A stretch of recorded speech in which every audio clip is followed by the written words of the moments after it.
Lindsay, Shane, welcome to the show. Thanks for having Thanks for us. So, you guys have an extremely interesting niche market. Do you mind just sharing what it is? Yeah, so Shane and I work in the area of investing in accessibility. So together we form for Function Stake Homes, and hopefully we'll have a announcement about some new partners coming on board soon. But really what we're looking to do is create accessible rentals in the Alberta market in a variety of ways. We believe you can create investing and accessibility in many different types of markets. So long-term holds, flips, short-term rentals, etc. But really one of our core values and missions is to increase the number of homes that are accessible on a continuum to tenants available in Alberta and just really serve a need that's in our community. What is accessible living? So this is something that gets turned around a little bit sometimes. So there's three main terms that come up, and that's accessibility, barrier-free design, and universal design. So if you can think of those kind of in a little bit of a stack or a hierarchy. So accessibility can be on a continuum. So when we think accessibility, we think about somebody who needs to probably have a wheelchair or wheelchair access to their home, wheelchair use throughout their home.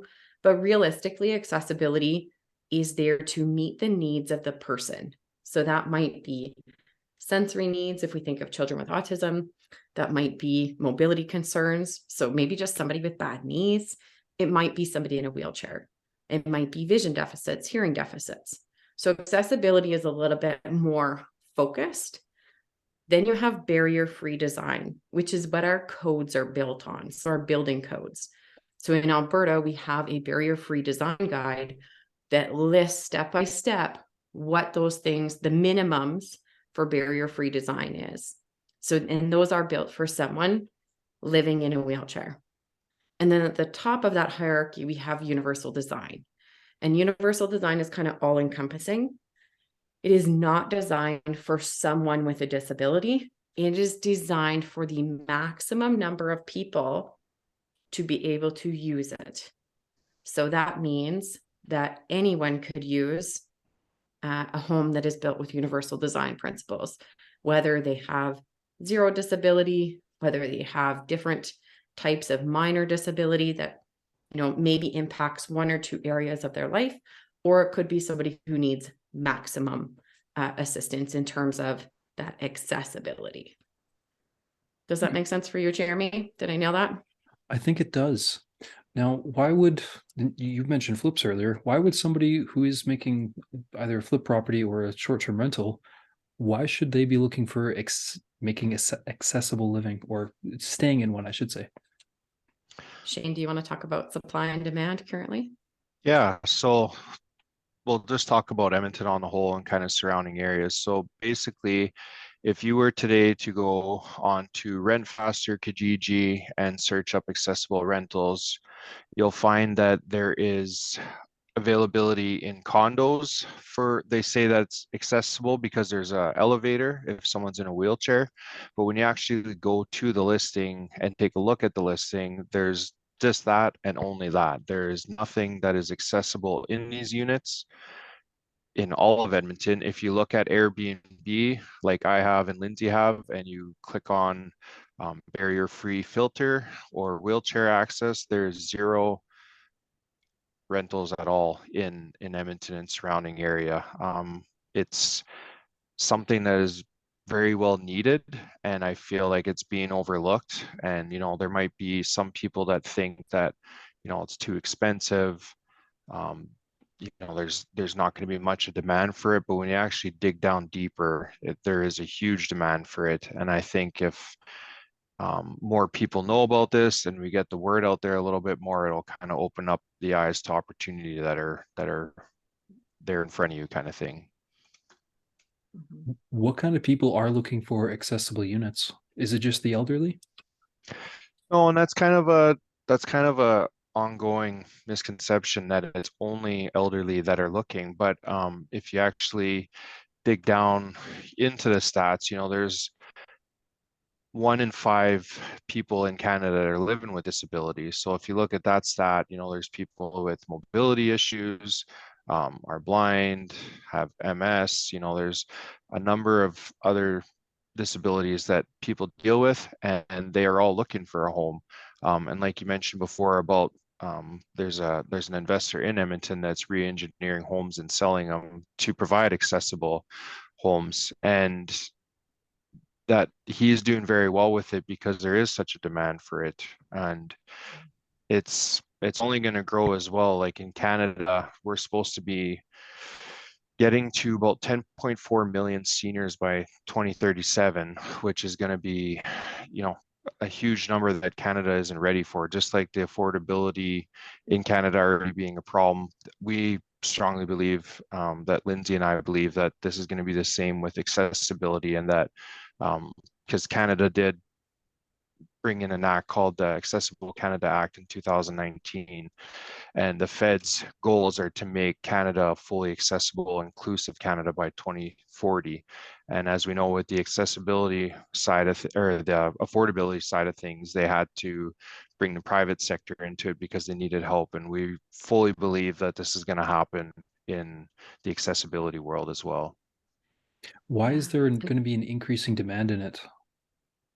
So I think one of the things, sorry, Shane, I just want to jump in there, is that right now people are taking what they can get. So accessibility, it can happen in terms of a crisis situation.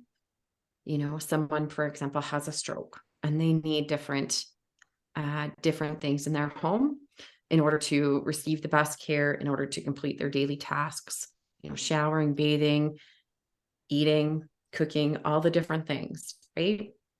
But the other piece to that is going to be that the generations in their 20s, 30s, and 40s are watching the boomers go through this. And they're the ones needing to support their parents and different people through this. And it's sticking out like a sore thumb that there is not a supply of homes or even, you know, assisted living, supportive living, long-term care that is available for those people. We know about the crunches in the healthcare system. So taking one giant step back into independent living, you know, people want to live in their own home. They want to be in their own space. And oftentimes, as an occupational therapist, my job in the community was to tell people that they could no longer live at home. And that's A, it's awful. And B, we'd look around, they'd say, do you know anywhere I can go? No. So they would make do with what they have. And when I say make do, like people are using engine lifts to be a porch lift. People are using like plant hooks and ceilings to like be a pole. They're just trying to make do with what they have. Whereas this next generation, our generation, I know Shane and I are the same age, Jeremy, you're a little younger, right? But are thinking about and planning ahead and thinking about, you know, if this is me, what happens? Or if this is my family, what happens? If I have a child with disability, what do I do? Because I can't go on like this forever. And then you bring in, you know, we talk a lot about immigration and investing, and we have lots of multi-generational homes happening. And people want to care for their own families. They want to do these different things. And literally, there's just not the spaces available to do it. So I don't think that our generations are going to put up with that. They are going to demand that something happens, and the government is going to mandate these things to start happening. So, for example, new multifamily builds would not be out of the realm to say that in the next 10 years that they mandate that a piece of it needs to be accessible. Interesting. Does that make sense? It does. I haven't heard of that perspective on the multifamily here, though. It hasn't come yet. Yeah, I believe it will. very interesting. Now, you have mentioned before one like a time crunch. What kind of scenarios could people be looking at, or in order to put that time crunch on them initially? So a time crunch. So if someone, for example, has an onset of an illness or an incident, you know, you talk about who would this be for? It might be that they're waiting for a knee replacement. It might be that they have a child whose health is failing. with their mobility issues. It might be that they've experienced something themselves, a cardiac event, a stroke, dementia, whatever that might look like. And our public healthcare system here in Alberta cannot keep up with the demand. So for example, I'm going to use my own rural community as an example. The occupational therapist, who is the person who helps create accessibility in the home in this rural area, in my community of Pinoka, works 2 days a week. And we would have a wait list of 100 people. So literally we are putting out fires. So I'm going to get in there and try and use equipment and resources and as quick a fix as possible so that I can go to the next person. Right. And then we talk about, the COVID pandemic. So for example, we think about if somebody's moving out of their home, they're going to go to the lodge. Maybe they just need the lodge, right? A senior center, something like that. However, a lot of the seniors, for example, don't want to be there now because they know that the government can change at any time the rules and the mandates within those public serve facilities. So it could be that you can't have more than 2 visitors. It could be that everyone needs to stay in their rooms or be masked. And I'm not judging anyone's views on this, but we saw in 2020 and 2021, lodges that had massive wait lists end up with 40% vacancies because people were taking their family members home and they were trying to make do in situations that were not feasible in the lived environments that they had. So a lot of things are very reactive when we come to that senior population or onset of illness. The other thing is going to think about those long-term individuals, maybe a person with cerebral palsy that's now reaching adulthood and wants lots of independence, but needs certain supports within their home. What does that look like for them? And how do maybe they have a parent as a caregiver. So now their aging parent plus that adult child with some dependent needs need to both be able to live their own lives, but with supports in place. So if we can create lived environments that support the inclusion of resources and support when necessary, fantastic. But always keeping in mind that we are planning for the worst days, hoping for the best. And so my own personal experience with this would be my mom having pulmonary fibrosis and lung cancer, living in a 2-story home with 0 lung capacity. And literally we installed her stair lifts just months before she passed away. Until 2 days before she passed, we used stair lifts to allow her to stay in her own home and not have to go into care. So we can always create better experiences for people in their own home. Are stair lifts the best way to make an accessible home? It depends on the home. So in my parents' case, they live in a 2-story in Stony Plain, Alberta. And yes, that was the best case. Now I'm lucky because I know what that looks like. I helped install them. We can do all of that. For other people, it might not necessarily be that.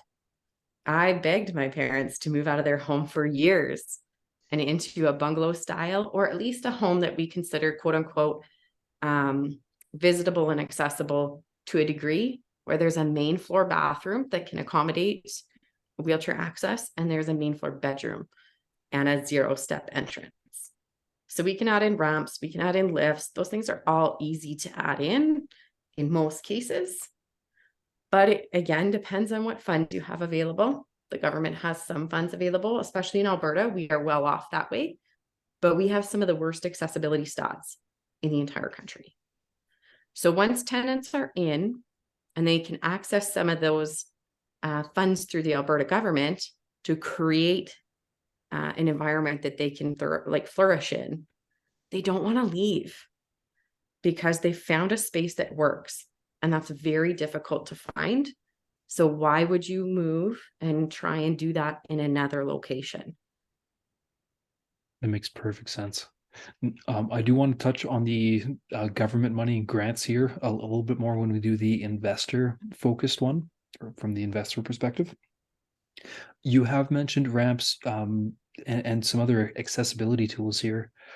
What considerations should people be looking at for accessible living? Is there certain types of doorways or?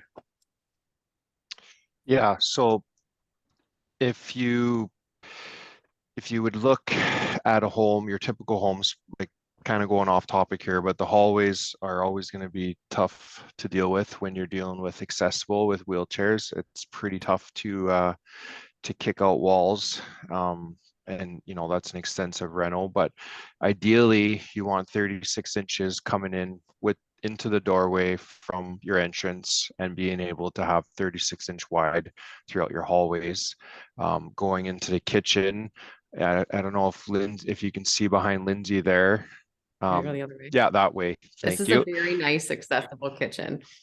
You can see how someone in a wheelchair can wheel right under the sink and be able to work at the sink there, and as well at the stove. You know, those are items that are well needed in an accessible home. Having you know, top cupboards can be there, but for the most part, it's better to have, you know, the bottom level cupboards only. It's much easier for anybody to work with. Door handles, you know, your typical circle door handles don't work well, so the lever style is more accessible, a lot easier to work with.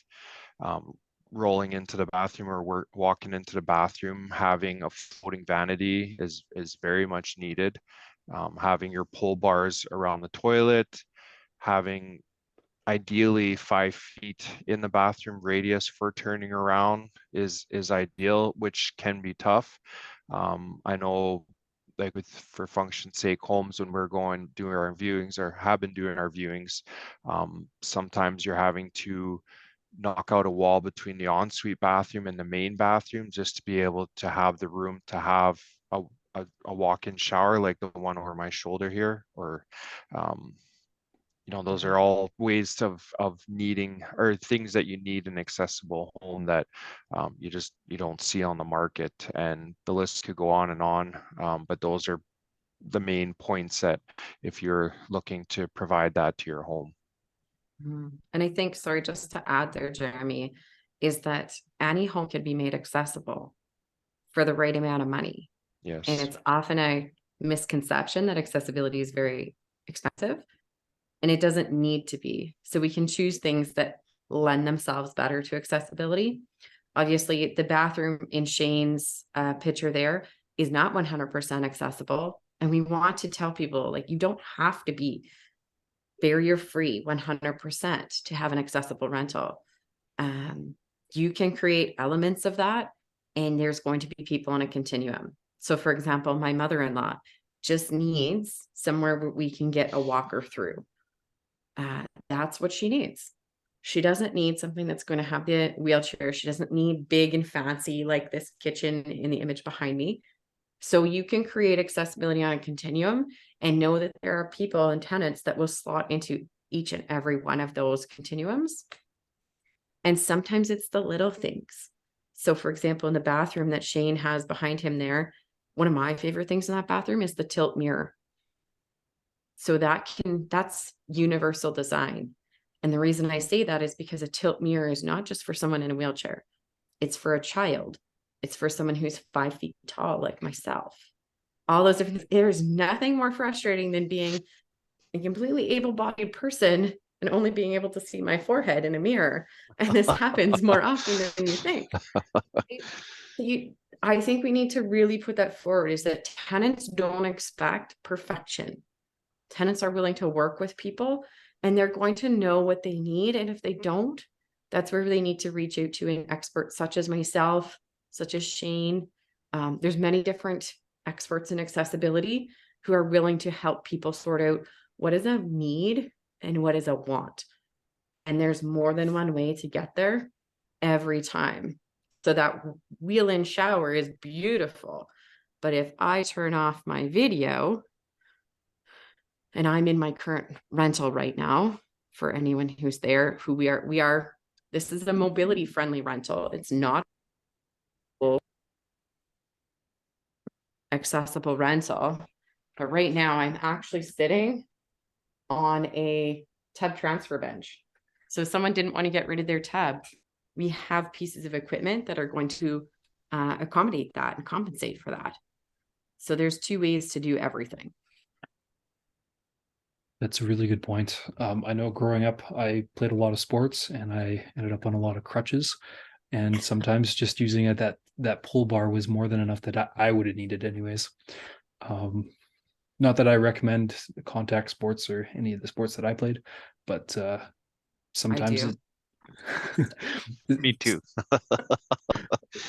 sometimes even young people, I was a teenager and I was having difficulty getting up sometimes because I was in crutches, I had a broken leg, I had a broken foot, whatever the case may be.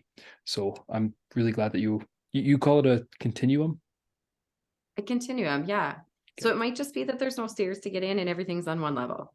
Mhm. It might be that everything is built to the nines for accessibility, but it could be anything in between, right?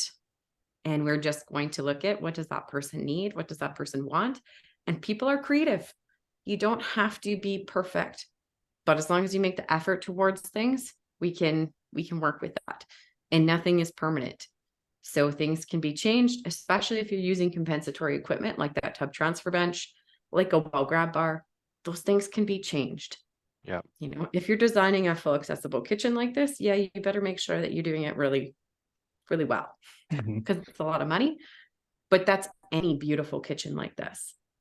It doesn't change the cost to the investor or to the tenant, whether this is an accessible or non-accessible kitchen. Just takes a little bit of planning. Mhm. Very nice, very nice. Sounds good. I think that's going to be the end of our tenant perspective. Lindsay, Shane, thank you very much. Thank you. Thanks.